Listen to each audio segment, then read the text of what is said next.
guys, this is Bill from Spencer1984.com with the final update to the Lone Wolf McQuade Ramcharger. And overall, I think it turned out okay. So let's give it a little turnaround here so you can get the full 360 on it. Got a fully scratch-built front brush guard. Added some lights from my parts box to it. I did do weathering on it. I didn't want to do exactly like it was in the movie. That always looked a little weird to me, so I did do some mud splatters, I did some dry brushing, I did some Tamiya weathering effects. The side windows in the back are out of the Too Many Projects kit. The back window is out of the Monogram kit. I just trimmed it to fit.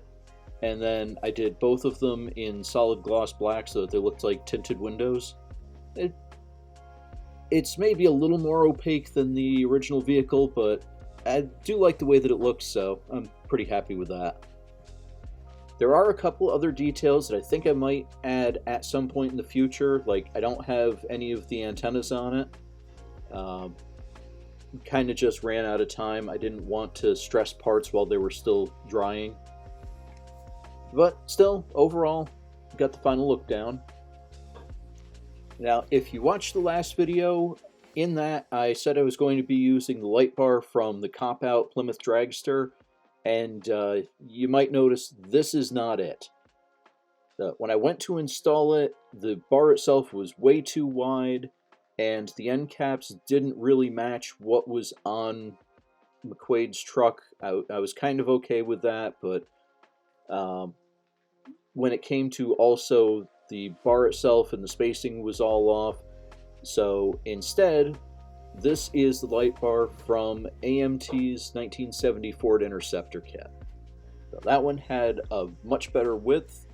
The ends were much closer to what was in the movie truck, and the bases for the bubble lights actually worked really well for what I wanted to use.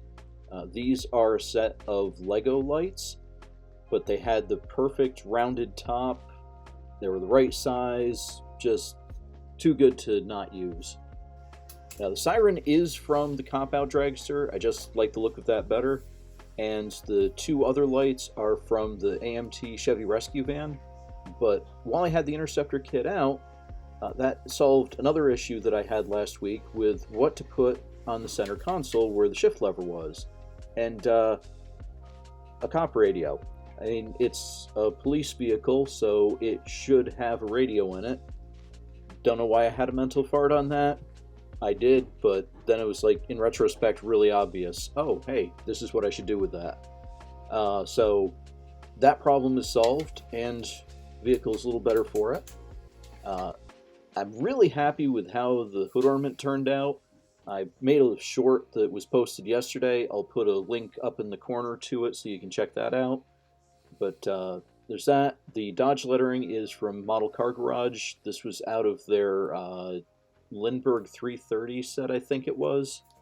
The wipers were out of a Dodge Charger kit, and the little side view mirrors were out of my parts box. I don't know where they came from. I was originally going to use the Too Many Projects mirrors, but I dropped one and it kind of shattered, so whoops. Anyway, under the hood, I added the drive belt from a Fast and Furious Charger, and then the rest of it is just bits and pieces from my parts box. The air cleaner was from, I think, a Cuda. I think it was the top half of a Cuda air cleaner. Not exactly sure on that. So yeah, that is a wrap for the Lone Wolf McQuade Ramcharger.